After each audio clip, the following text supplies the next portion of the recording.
നമസ്കാരം. കനേഡിയൻ അപ്പാരത്തയുടെ പുതിയൊരു വീഡിയോയിലേക്ക് സ്വാഗതം. കഴിഞ്ഞ കുറച്ച് മാസങ്ങൾക്ക് മുന്നേ ആക്ച്വലി ഞാനൊരു വീഡിയോ പോസ്റ്റ് ചെയ്തിരുന്നു. അപ്പോൾ അതിൽ ഞാൻ ഡെന്റിസ്റ്റ് ആവാനുള്ള ഓപ്ഷൻസും അതിൻ്റെ ലാസ്റ്റ് ഞാൻ പറഞ്ഞിരുന്നു എന്താണ് ഞാൻ ഓൾമോസ്റ്റ് ഈക്വലൻസി ചെയ്തിട്ടും DDS എന്ന് പറഞ്ഞ ഓപ്ഷനിലേക്ക് പോകാനുണ്ടായ റീസൺ എന്താണെന്ന് പറഞ്ഞിരുന്നു.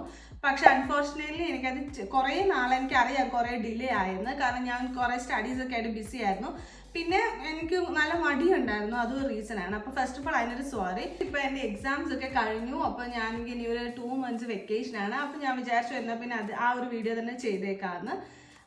പിന്നെ ഞാൻ ഈ DDS എന്ന് പറഞ്ഞ ഓപ്ഷൻ എടുക്കാൻ പോയതിൻ്റെ റീസൺസ് അതെൻ്റെ പേഴ്സണൽ ആയിട്ടുള്ള കാര്യങ്ങളാണ്. അല്ലാതെ ഇതാണ് ബെറ്റർ അതാണ് ബെറ്റർ അന്നൊന്നും എനിക്ക് തോന്നിയിട്ടില്ല. അപ്പോൾ ഫസ്റ്റ് ഓഫ് ഓൾ ഞാൻ ഈക്വലൻസി ഓൾമോസ്റ്റ് ഫിനിഷ് ചെയ്തിട്ട് DDS എടുക്കാനുള്ള ആദ്യത്തെ ഓപ്ഷൻ എന്ന് പറയുന്നത് ശരിക്കും യൂണിവേഴ്സിറ്റി ഓഫ് ടൊറന്റോ എന്ന് പറയുന്നത് എൻ്റെ ഒരു ഡ്രീം സ്കൂൾ തന്നെയായിരുന്നു. അവിടുന്ന് DDS എടുക്കണം എന്നുള്ളത് എൻ്റെ ഒരു വലിയൊരു സ്വപ്നമായിരുന്നു. ഇവിടെ വന്നതിന് ശേഷം ഞാൻ AFK അങ്ങനത്തെ എക്സാംസ് ഒക്കെ പ്രിപ്പയർ ചെയ്തുകൊണ്ടിരിക്കുമ്പോൾ ഞാൻ ഏറ്റവും കൂടുതൽ റിപ്പീറ്റഡ് ആയിട്ട് കേട്ടിട്ടുള്ളതും ഈ ഒരു സ്കൂളിനെ പറ്റിയിട്ടായിരുന്നു. അപ്പോൾ എവിടുന്നോ എനിക്ക് മനസ്സിൽ കയറിയൊരു ആഗ്രഹമായിരുന്നു യൂണിവേഴ്സിറ്റി ഓഫ് ടൊറന്റോയിൽ പഠിക്കണമെന്ന്. അപ്പോൾ അങ്ങനെ അത് കിട്ടിയപ്പോൾ ഞാൻ ഈവൻ ഈക്വലൻസി അത്രയും ചെയ്തിട്ടും ഇതെൻ്റെ ഒരു ഡ്രീം ആയതുകൊണ്ടാണ് ഫസ്റ്റ് ഓഫ് ഓൾ ഞാനത് എടുക്കാനുള്ള ആദ്യത്തെ റീസൺ എന്ന് പറയുന്നത്. ഈ രണ്ടാമത്തെ റീസൺ എന്താണെന്ന് വെച്ച് കഴിഞ്ഞാൽ ഞാൻ 2019 ഗ്രാജുവേറ്റ് ചെയ്ത് അതേ ഇയർ ഞാൻ കാനഡയിൽ വന്ന ആളാണ്. അപ്പം ഞാൻ ഒരു വർഷം അവിടെ ഇന്റേൺഷിപ്പ് ചെയ്തിട്ടുണ്ടെങ്കിൽ പോലും ഇനി ഇൻഡിപെൻഡൻ്റ് ആയിട്ട് വർക്ക് ചെയ്യുമോ അല്ലെങ്കിൽ ഒരു പുറത്തെ ഒരു സിനാരിയോ എന്താണ് അതൊന്നും എനിക്ക് അറിയില്ലായിരുന്നു. അപ്പം പിന്നെ 2019 കഴിഞ്ഞിട്ട് ഒരു വലിയ ഗ്യാപ്പ്, കോവിഡിൻ്റെ ഒരു ഗ്യാപ്പ് വന്നതോടെ എനിക്കിപ്പോൾ കോൺഫിഡൻസ് നല്ലോണം കുറഞ്ഞു. കാരണം പെട്ടെന്ന് ഈക്വലൻസി നമ്മൾ മറ്റേ ഫേക്ക് അല്ലെങ്കിൽ മാനിക്യൂർ അല്ലെങ്കിൽ ടൈഫോയിൽ ചെയ്യുമ്പോൾ എങ്ങനെ പേഷ്യൻറ്റിൽ ചെയ്യും എന്നുള്ളൊരു ഇതുണ്ടായിരുന്നു. അപ്പം ഇനി ഒരു DDS എന്ന് പറഞ്ഞൊരു ഡിഗ്രി എടുക്കുകയാണെന്നുണ്ടെങ്കിൽ എനിക്ക് കുറച്ചും കൂടെ എക്സ്പീരിയൻസ്, പിന്നെ കനേഡിയൻ സിസ്റ്റം എന്താണെന്ന് അറിയാൻ പറ്റും. അതൊരു വലിയ അഡ്വാൻറ്റേജ് ആണ്. കാരണം നമ്മൾ ഒരേ കാര്യമാണ് പഠിക്കുന്നതെങ്കിലും ഇപ്പോൾ BDS എന്ന് പറഞ്ഞാലും DDS എന്ന് പറഞ്ഞാലും സിലബസും കാര്യങ്ങളൊക്കെ സെയിം ആണ്. നമുക്ക് ഡിഫറെൻ്റ് ആയിട്ടൊന്നും പഠിക്കാൻ പറ്റില്ല, സെയിം കാര്യങ്ങളൊക്കെ തന്നെയാണ്. പക്ഷേ വേറൊരു സിസ്റ്റത്തിലാണ് നമ്മളിപ്പോൾ വർക്ക് ചെയ്യുന്നത്. അപ്പോൾ ഇന്ത്യൻ ഒരു ഹെൽത്ത് കെയർ സിസ്റ്റത്തിലേക്ക് ഒരു കനേഡിയൻ സിസ്റ്റത്തിലേക്ക് നമുക്കൊരു ട്രാൻസിഷൻ എന്ന് പറയുന്നത് ആക്ച്വലി അതൊരു വലിയ കാര്യം. അപ്പോൾ ഡെന്റൽ സ്കൂളിൽ ഇവിടുത്തെ പോയി കഴിഞ്ഞ് കഴിഞ്ഞാൽ അത് കിട്ടും. അതുകൊണ്ട് എനിക്ക് പ്രാക്ടീസ് ചെയ്യാനും എൻ്റെ ഫ്യൂച്ചറിൽ എനിക്ക് കുറച്ചും കൂടി നന്നായിട്ട് എൻ്റെ കരിയർ ബിൽഡ് ചെയ്യാൻ പറ്റും എന്നുള്ളതായിരുന്നു എൻ്റെ രണ്ടാമത്തെ റീസൺ. പിന്നെ മൂന്നാമത്തെ റീസൺ എന്ന് പറഞ്ഞിട്ടുണ്ടെങ്കിൽ ഈ DDS എന്ന് പറഞ്ഞ ഡിഗ്രി തരുന്ന ഒരു ഫ്ലെക്സിബിലിറ്റി ആയിരുന്നു. ഇപ്പം ഞാൻ ഇവിടെ വന്നിട്ട് 2019 വന്നിട്ട് കോവിഡ് വന്നു, അങ്ങനെ പല കാര്യങ്ങളായി. എന്നിട്ട് വേറൊരു ഓപ്ഷൻ എനിക്കില്ല. കാരണം ഈ കൺട്രിയിൽ നമ്മുടെ ഡിഗ്രി അക്സെപ്റ്റഡ് അല്ലാത്തതുകൊണ്ട് ഒരു വലിയൊരു ഹ്യൂജ് പ്രോസസ്സിൽ കൂടെ എനിക്ക് കടന്നു പോകേണ്ടി വന്നു. അപ്പോൾ നാളെ ഞങ്ങൾക്ക് ഇപ്പോൾ ഇവിടുന്ന് കാനഡയിൽ നിന്ന് മൂവ് ചെയ്യാൻ അങ്ങനെ പ്ലാൻ ഒന്നുമില്ല. പക്ഷെ ഇൻ കേസ് ഫ്യൂച്ചറിൽ വേറെ ഏതെങ്കിലും ഒരു കൺട്രിയിലേക്ക് മാറുകയാണെന്നുണ്ടെങ്കിൽ എനിക്ക് ഇനി ഈ ഒരു പ്രോസസ്സിൽ കൂടെ പോകാനും നാളെ എൻ്റെ ഡിഗ്രി വീണ്ടും അക്സെപ്റ്റഡ് അല്ലാത്ത ഒരു കൺട്രിയിലേക്ക് പോവുക, അവിടെ വീണ്ടും ഇങ്ങനെ ഒരു സ്ട്രഗിള് ചെയ്യാന്ന് പറയണത് എനിക്ക് അത്ര നല്ലൊരു ഓപ്ഷനായിട്ട് എനിക്ക് പറ്റില്ല എന്ന് തന്നെ എനിക്ക് തോന്നുന്നത്. അപ്പം ഞാൻ വിചാരിച്ചു നാളെ DDS എന്ന് പറഞ്ഞൊരു ഡിഗ്രി എന്ന് പറയുന്നത് ഇന്റർനാഷണലി അക്സെപ്റ്റഡ് ആണ്. ഈവൻ ദോ നമ്മൾ വേറൊരു കൺട്രിയിലേക്ക് മൂവ് ചെയ്യുമ്പോൾ ചെറിയ ചെറിയ എക്സാംസ് ഒക്കെ കാണും. പക്ഷെ ഇത്രയും വലിയൊരു ഹ്യൂജ് പ്രോസസ്സിലൂടെ കടന്നു പോകണ്ട. ഇപ്പൊ ഹെൽത്ത് കെയറിന്റെ ഒരു പ്രശ്നം അഡ്വാൻറ്റേജോ ഡിസഡ്വാൻറ്റേജ് എനിക്കറിയില്ല. പക്ഷെ ഓരോ കൺട്രിയിലേക്ക് പോകുമ്പോൾ അവരുടെ റെഗുലേറ്ററീസ് ആയിട്ട് നമുക്ക് ലൈസൻസ് കിട്ടുക, അങ്ങനത്തെ കുറെ പ്രോസസ്സ് ഉണ്ട്. അപ്പൊ DDS ആകുമ്പോൾ എനിക്ക് ഈസി ആയിട്ട് എൻ്റെ ഇത് കൺവേർട്ട് ചെയ്യാൻ പറ്റും ഡിഗ്രി എന്നുള്ളത് ആണ് മൂന്നാമത്തെ എൻ്റെ ഒരു റീസൺ. അത് ആക്ച്വലി എൻ്റെ ഒരു മെയിൻ റീസൺ ആണ്. ഈവൻ ദോ ഞങ്ങളിപ്പോൾ കാനഡയിൽ നിന്ന് മൂവ് ചെയ്യാനൊന്നും പോകുന്നില്ലെങ്കിലും അതൊരു റീസൺ ആണ്. പിന്നെ ജോബിൻ്റെ കാര്യത്തിൽ എനിക്ക് അറിയില്ല. ഞാൻ 2 അഭിപ്രായങ്ങളും കേട്ടിട്ടുണ്ട്. കുറേ കൂടെ ഞാൻ കേട്ടിട്ടുള്ളത് കനേഡിയൻ ഡിഗ്രി ഉണ്ടെങ്കിൽ നിങ്ങളെ കുറച്ചും കൂടെ അക്സെപ്റ്റ് ചെയ്യുമെന്നാണ്. പക്ഷെ വീണ്ടും ഞാൻ കേട്ടിട്ടുണ്ട് ലൈസൻസിങ് ആണെങ്കിലും കുഴപ്പമില്ല എന്ന്. പിന്നെ ഞാൻ ജോബ് മാർക്കറ്റ് ഒക്കെ നോക്കുമ്പോൾ അങ്ങനെ ഒരു ഡിഫറൻസ് ഉള്ളതായിട്ട് എനിക്ക് തോന്നിയില്ല. ഇനി ആൾക്കാരുടെ മനസ്സിൽ അങ്ങനെ ഉണ്ടോ എന്ന് എനിക്കറിയില്ല. അപ്പം ഈ 3 മെയിൻ ആയിട്ടുള്ള ഈ 3 റീസൺസ് കൊണ്ടാണ് ആക്ച്വലി ഞാൻ ഡെന്റൽ ലൈസൻസിങ് പാസ്സായിട്ടും ഈ ഒരു ഓപ്ഷനിലേക്ക് പോകാനുണ്ടായത്. അപ്പോൾ ഓരോരുത്തർക്കും അത് കുറേ പേര് ആക്ച്വലി ഞാൻ വീഡിയോ ഇട്ടിട്ടുണ്ടായിരുന്നില്ലല്ലോ. അപ്പോൾ കുറേ പേര് എനിക്ക് പേഴ്സണലി മെസ്സേജ് അയച്ച് ചോദിച്ചിരുന്നു, അറിയാനുള്ളൊരു ക്യൂരിയോസിറ്റി കാരണം എന്താണ് ചേഞ്ച് ചെയ്യുന്നത്. ബിക്കോസ് അവരും ചിലപ്പം ഓക്കെ ഇതെടുക്കണോ അതെടുക്കണോ എന്നുള്ള ഒരു മൈൻഡ് സെറ്റിലായിരിക്കും. അപ്പോൾ അത് നമ്മളുടെ ഒരു പേഴ്സണൽ ആയിട്ടുള്ള ചോയ്സ് മാത്രമാണ്. അല്ലാതെ ഇവർ ഈ റൂട്ടിൽ കൂടെ പോകുന്നതുകൊണ്ട് ഞാൻ ഈ റൂട്ടിൽ, അങ്ങനെ ഒരു കാര്യമേ ഇല്ല. രണ്ടിനും അതിൻ്റെതായ അഡ്വാൻറ്റേജും ഡിസഡ്വാൻറ്റേജും ഒക്കെ ഉണ്ട്.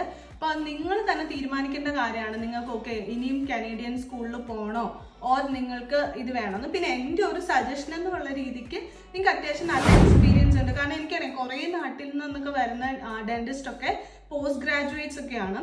അപ്പോൾ പോസ്റ്റ് ഗ്രാജുവേറ്റ്സിനൊക്കെ ഓൾറെഡി അവരുടെ ഫീൽഡിൽ നല്ല എക്സ്പീരിയൻസ് കാണും, അല്ലെങ്കിൽ നോർമൽ ആയിട്ടുള്ള പ്രൈവറ്റ് പ്രാക്ടീസിൽ വർക്ക് ചെയ്തിട്ടുള്ള എക്സ്പീരിയൻസും കാണും. അപ്പോൾ അങ്ങനെയുള്ളവർക്ക് നല്ല കോൺഫിഡൻ്റ് ആണ് അവരെങ്കിൽ ഇങ്ങനെ വീണ്ടും ഒരു സ്കൂളിൽ പോയിട്ട് വീണ്ടും നമുക്ക് ഒരു ഡിഗ്രി എടുക്കേണ്ട ആവശ്യമുണ്ടോ എന്നുള്ളത് പേഴ്സണലായിട്ട് അവർ അത് ചിന്തിക്കേണ്ട കാര്യം. എൻ്റെ ഒരു ഇതിന് അതിൻ്റെ ആവശ്യം അധികം ഉണ്ടാവില്ല. ബിക്കോസ് അവർക്ക് കാര്യങ്ങളൊക്കെ നല്ലപോലെ അറിയാമല്ലോ, പ്രൊസീജിയേഴ്സും കാര്യങ്ങളും.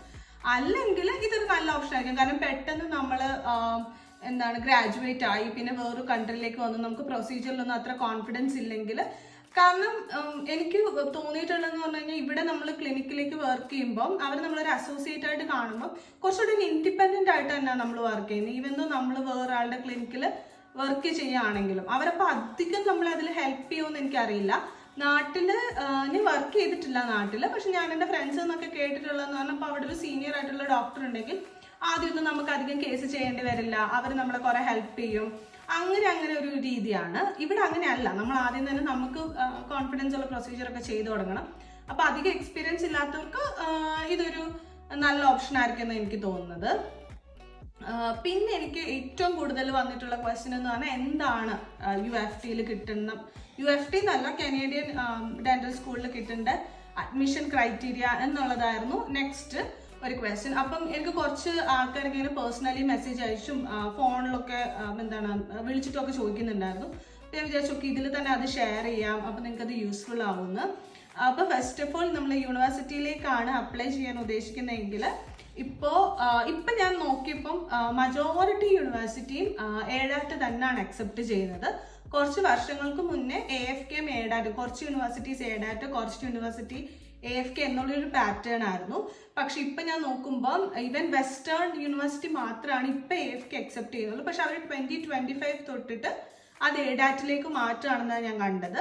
ബാക്കി ഒരുമാതിരിപ്പെട്ട എല്ലാ യൂണിവേഴ്സിറ്റീസും ഏഡാറ്റ് ആണ്. പിന്നെ നിങ്ങൾ ഒരൊറ്റ ക്രൈറ്റീരിയ ആയിരിക്കില്ല ഇപ്പം DDSലേക്കുള്ള അഡ്മിഷൻ പ്രൊസീജിയർ. അപ്പോൾ നിങ്ങൾ ഓരോ യൂണിവേഴ്സിറ്റി നിങ്ങൾ അപ്ലൈ ചെയ്യാനുള്ള ഓരോ യൂണിവേഴ്സിറ്റിയും നിങ്ങൾ എടുത്ത് നോക്കണം എന്താണ് അവരുടെ അഡ്മിഷൻ ക്രൈറ്റീരിയ എന്ന്. അതിനനുസരിച്ചിട്ട് വേണം നമ്മൾ പ്രിപ്പയർ ചെയ്യാൻ. അപ്പം ഏഡാറ്റ് ഇപ്പം ഓൾമോസ്റ്റ് എല്ലാ യൂണിവേഴ്സിറ്റിക്കും അക്സെപ്റ്റഡ് ആണ്. പിന്നെ നെക്സ്റ്റ് ഇപ്പം UFTയുടെ കാര്യമാണെങ്കിൽ ഏഡാറ്റ്, IELTSന്റെ മാർക്ക്, പിന്നെ നമ്മുടെ നേരത്തെ BDSന്റെ ഡെന്റൽ സ്കൂളിലെ മാർക്ക്, ഈ 3 കാര്യങ്ങളായിരുന്നു. അപ്പം ഏഡാറ്റിന്റെ സ്കോർ എന്ന് പറയുമ്പോൾ നമ്മൾ എത്രത്തോളം നമ്മൾ അപ്ലൈ ചെയ്യുന്ന പൂള് പോലെ ഇരിക്കും ഇതൊക്കെ നമുക്ക് ഇന്റർവ്യൂ കോൾ കിട്ടാനും കാര്യങ്ങളും ഒക്കെ. അപ്പം നമുക്ക് എത്രത്തോളം നല്ല സ്കോർ കിട്ടുന്നു അത്രത്തോളം നമ്മുടെ ആപ്ലിക്കേഷൻ സ്റ്റാൻഡ് ഔട്ട് ചെയ്യാൻ പറ്റും. പിന്നെ IELTSന്റെ സ്കോർ അത് ഓരോ സ്കൂളിലും ഡിഫറെൻ്റ് ആയിട്ടാണ്. ഈവൻ ദോ അവരൊരു മിനിമം റിക്വയർമെന്റ് പറയുന്നുണ്ടെങ്കിലും എപ്പോഴും നിങ്ങൾക്ക് ഇന്റർവ്യൂ കോൾ കിട്ടാനായിട്ട് നിങ്ങൾ എത്രത്തോളം സ്കോർ നന്നായിട്ട് പെർഫോം ചെയ്യുന്നു IELTSന് അതും മാറ്റർ ആണ്. അപ്പോൾ ഈ കാര്യങ്ങളാണ് UFTക്ക് വേണ്ടിയിരുന്നത്. പിന്നെ അവരൊരു ഇന്റർവ്യൂ കോൾ വിളിക്കും. പിന്നെ എനിക്ക് കിട്ടിയിരുന്ന വേറെ ക്വസ്റ്റ്യൻ എന്താണ് ഇന്റർവ്യൂവിന് ചോദിക്കുക എന്നുള്ളതാണ്. ഞാൻ UFTയുടെ ഇന്റർവ്യൂവിന് മാത്രമേ പോയിട്ടുള്ളൂ. അതുകൊണ്ട് UFTക്ക് ചോദിക്കുന്നത് ഡെന്റലുമായിട്ട് ഒരു മീൻസ് ഡെന്റൽ റിലേറ്റഡ് ക്വസ്റ്റ്യൻസേ അല്ല. അവരൊരു ബിഹേവിയറൽ അല്ലെങ്കിൽ എത്തിക്കൽ കൈൻഡ് ഓഫ് ക്വസ്റ്റ്യൻസ് ആണ്. വളരെ ഷോർട്ട് ഇന്റർവ്യൂ ആണ്. ഒരു 3 ക്വസ്റ്റ്യൻസ് കാണും.